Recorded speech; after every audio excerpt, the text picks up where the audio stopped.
Hello and welcome to all the viewers in Nigeria and around the world to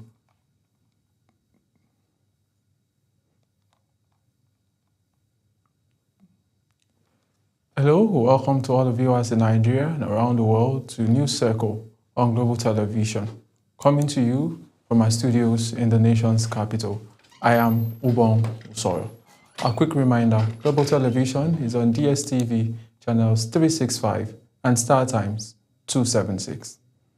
President Bola Tinubu, Oyo State Governor Seyi Makinde, and Osun State Governor Ademola Adeleke have arrived in Ibadan for the coronation of the new Olubadan, Oba Rashidi Adewolo Ladoja. The dignitaries are attending the historic ceremony holding at Mapo Hall, where Ladoja, a former Oyo State Governor and Senator, is being officially installed as the 44th Olubadan of Ibadan land. Meanwhile, the former governor of Oyo State, Oba Rashidi Ladoja, has been officially crowned the 44th Olubadan of Ibadan town. He was crowned at Oshemeyi Temple in Ibadan, southeast local government area of the state.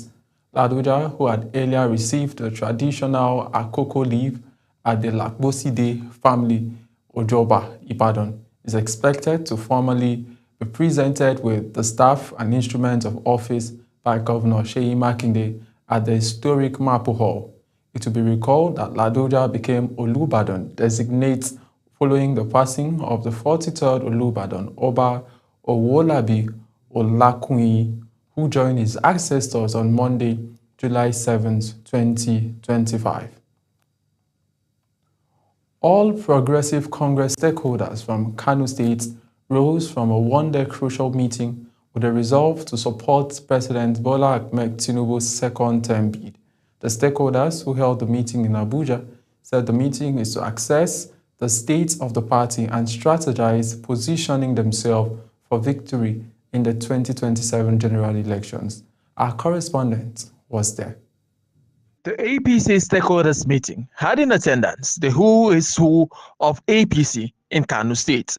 Former governor of Kano State, former national chairman of the APC, Dr. Abdullahi Umar Ganduje, led the deliberations along the Deputy Senate President, Senator Baru Jibrin, and Kano State chairman of the party, Abdullahi Abbas. Also present were serving and former members of the National Assembly, commissioners, local government chairmen, and other influential leaders of the party from Kano State. In his remarks, Dr. Abdullahi Ganduje commended the unity within the party in Kano and reassured President Bola Ahmed Tinubu of the state's unwavering support for his administration.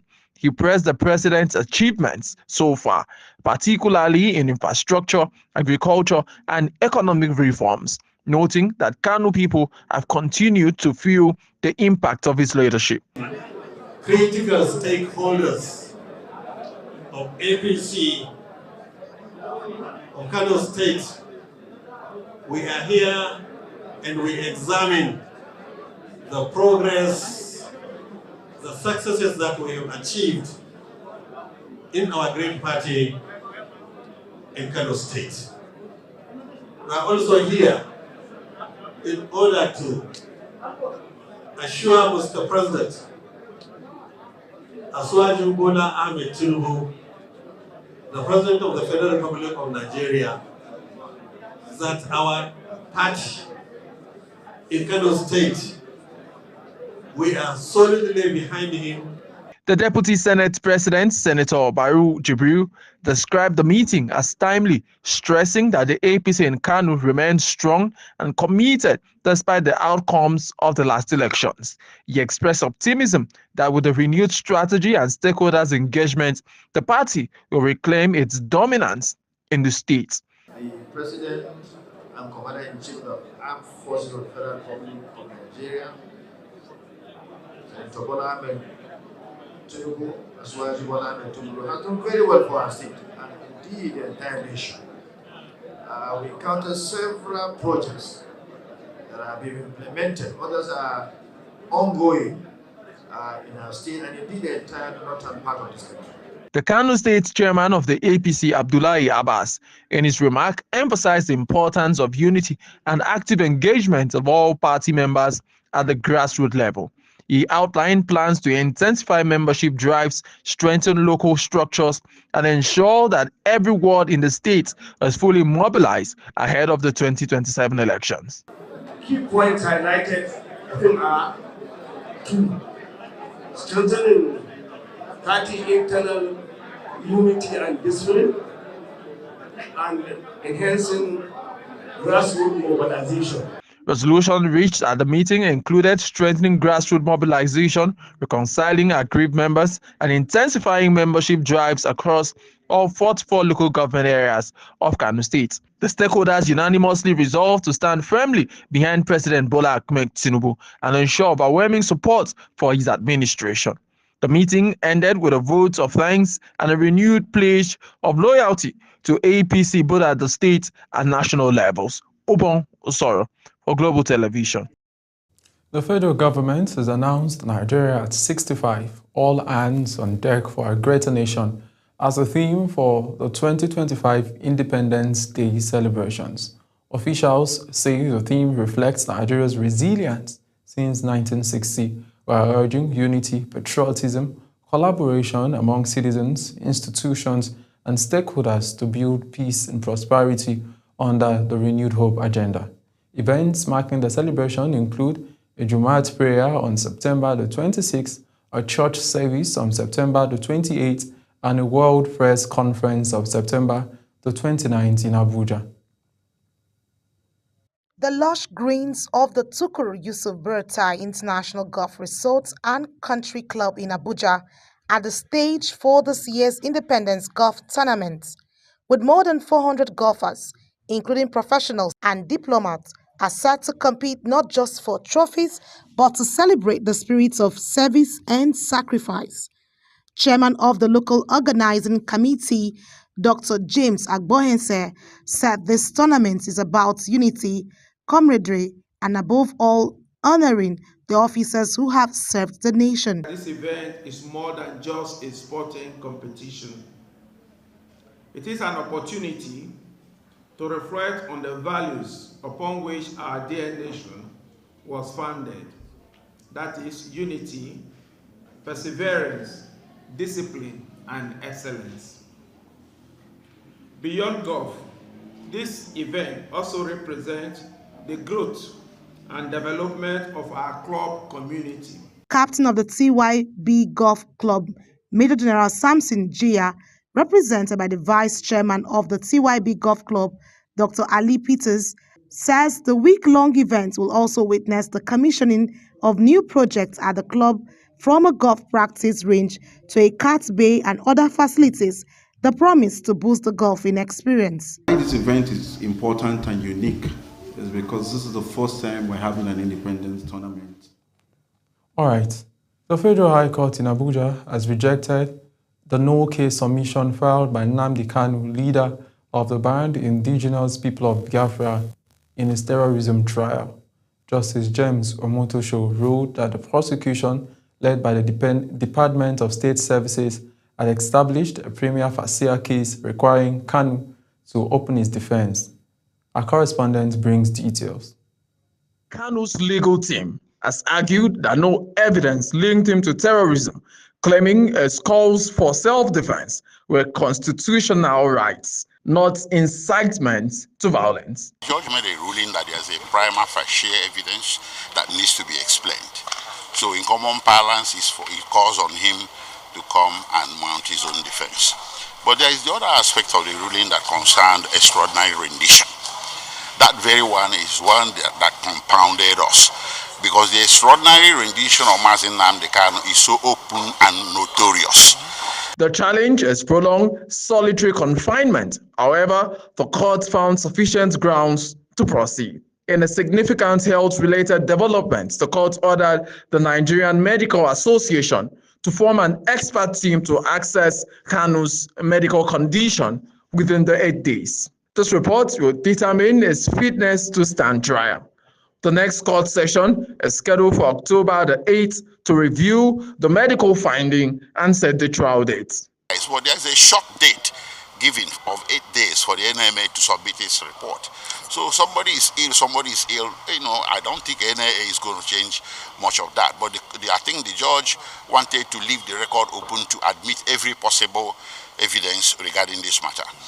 But meantime, we are disappointed. Our client remains ill and remains detained. And we're not happy about that. His situation requires urgent and emergent care. So what Kanu has been in custody since his return from Kenya in 2021. The trial will now continue following the judge's latest ruling. Ubong Usoro for Global Television. Inspector General of Police Kayode Egbetokun has commissioned 59 armored Toyota Hilux vehicles in Abuja to host special operations and improve security response. He says the force is ready to take the fight to criminals across the country. Aniyetie Patrick has details. Insecurity in Nigeria and across Africa is growing more complex, and the answer must be readiness backed with resources. The Inspector General of Police, Kayode Egbetokun, says the new armored vehicles are designed for high-risk operations, offering speed, protection, and durability for tactical units on the field. He warned that the vehicles are not ceremonial assets, but operational reinforcements that must never sit idle or be diverted for private use. These assets here today that we are commissioning represent our determination to move faster than the criminals, respond stronger than the threats, and assure citizens that their police are not overwhelmed but prepared. The police chief noted that the operational vehicles are stronger tools to fight any criminal activities across the country. He emphasized that all operations with the new assets must remain lawful, proportionate, and professional. The IGP stressed that while the Hiluxes provide mobility and protection, only the discipline and integrity officers would transform them into true instruments of security. Let me, however, state clearly that equipment alone cannot guarantee results. It is the discipline, judgment, and courage of the officers who operate them and the support of the people that will transform these vehicles into instruments of security. The Hiluxes will provide the shield, but our officers must provide the integrity. Egbetokun assured Nigerians that more vehicles will be deployed in the days ahead to commands nationwide. While thanking President Bola Tinubu for supporting the acquisition, the IGP pledged that the police will justify the investment through improved safety and restored public confidence. Aniyetie Patrick, reporting for Global TV. Still reporting security. The Katsina State Executive Council has approved a procurement of 5,000 cartons of ammunition for the Community Watch Corps, vigilante groups and hunters to strengthen support for security operatives in tackling banditry across the state. The decision was among several resolutions reached during the Council's 14th regular meeting presided over by Governor Diko Umaru Rada on Wednesday in Katsina. Commissioner for Information Dr. Bala Salisu Zango told journalists that the move was designed to deepen collaboration between formal security agencies and local security outfits. You're still watching the live broadcast of News Circle, and when News Circle returns, Trump announced new tariff receiving trade war. Details coming shortly, plus business, foreign stories on the other side of this break. Please stay with us.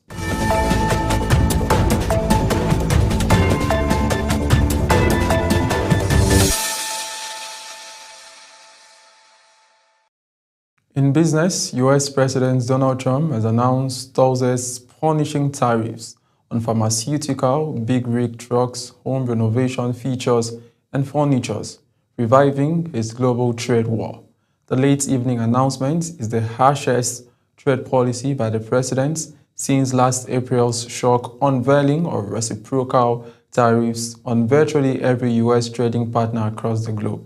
Starting October the 1st, we will be imposing a 100% tariff on all and any branded or patented pharmaceutical product, unless a company is building their pharmaceutical manufacturing plant in America, the Republican wrote on his Truth Social platform. Italy's antitrust regulator slaps Italian energy giant Eni and 5 other companies with fines totaling more than 936 million euros, about 1.1 billion US dollars, for restricting competition in the sale of fuel. The authority said in a statement that Eni, Esso, IP, QS, Saras, and Tamil coordinated to set the value of the bio-components factored into fuel prices, which tripled between 2019 and 2023. A probe following the whistleblower's complaints revealed that the companies implemented parallel prices increase, largely coinciding, while also driving by direct and informal information exchanges among them, the authorities say. On the foreign scene, Israeli Prime Minister Benjamin Netanyahu has used his address at the United Nations General Assembly in New York to defend Israel's action in Gaza and to condemn the recent recognition of the Palestinian state. And his remarks were met with sharp opposition inside the hall, with dozens of delegates walking out in protest. Our foreign desk correspondent Mukhtar Kasim has more. Facing mounting international criticism, Netanyahu rejected the accusation that Israel is committing genocide in Gaza. He insisted that Israeli military is taking steps to avoid civilian casualties. And this charge is so baseless. The comparison to genocide, wholesale slaughter of populations. What, did the Nazis ask the Jews to leave, kindly leave, go out? Did others, you want me to name all the genocidal leaders of history? Just go one by one. Did anyone do this? Did they say, get out so we can come in? Of course not. So the truth has been turned on its head. Despite his defense, global pressure on Israel continues to grow, with calls for an immediate end to the conflict and the occupation of Palestinian territories. Turning to the question of Palestinian statehood, Netanyahu dismissed recent recognition by several countries, calling them disgraceful. His remarks drew a strong reaction in the chamber. You know what message the leaders who recognize the Palestinian state this week sent to the Palestinians? It's a very clear message. Murdering Jews pays off. As he spoke, dozens of delegates filed out of the hall in protest, while others applauded, underscoring the deep division over Israel's ongoing war in Gaza. The speech comes just days before Netanyahu is scheduled to meet with United States President Donald Trump, who has said he would not allow Israel to annex the occupied West Bank. Meanwhile, Palestinian President Mahmoud Abbas told the United Nations that Hamas must disarm and will have no role in a future Palestinian government. Mukhtar Kasim, reporting for Global Television News. A sighting of a suspected drone briefly shot at the Danish airport on Friday, for the second time in few hours, after the country's prime minister said the flights were part of hybrid attacks that may be linked to Russia. Drones have been seen flying over several Danish airports since Wednesday, causing one of them to close for hours, after a sighting earlier this week prompted Copenhagen Airport to shut down. That followed a similar incident in Norway, drones' incursion into Polish and Romanian territories, and the violation of Estonian airports by Russian fighter jets will raise tensions in the light of Russia's ongoing invasion of Ukraine. In sports, the Flying Eagles arrived in the Chilean capital of Tegucigalpa ahead of their participation in the 2025 FIFA Under-20 World Cup. Nigeria is placed in Group A alongside Norway, Saudi Arabia, and Colombia, with all group matches scheduled to be played in Tegucigalpa. Upon arrival, the two-time Under-20 World Cup finalists were warmly received by officials from FIFA, the local organizing committee. The team later held its first training season in the evening to begin final preparations for the tournament. Tobi Amusu has climbed to third place in the latest World Athletes 100-meter hurdles ranking, making her Nigeria's highest-ranked athlete following a silver medal at the World Championship in Tokyo. The 28-year-old, who is world record holder, rose from 9th place to 3rd place after scoring 1,430 points, moving in behind United States' Grace Stark, who tops the ranking, and the newly crowned world champions Ditage Kambudi of Switzerland, who sits second.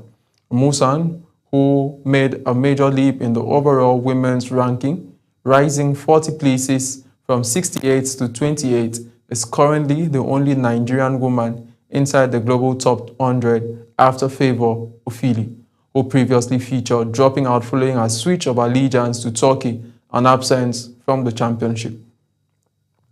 And that's it on Global TV News Circle. A quick reminder, Global Television is on DSTV channels 365 and Star Times 276. Kindly follow us across all social media platforms now showing on your screen. I am Ubong Usoro. Bye for now.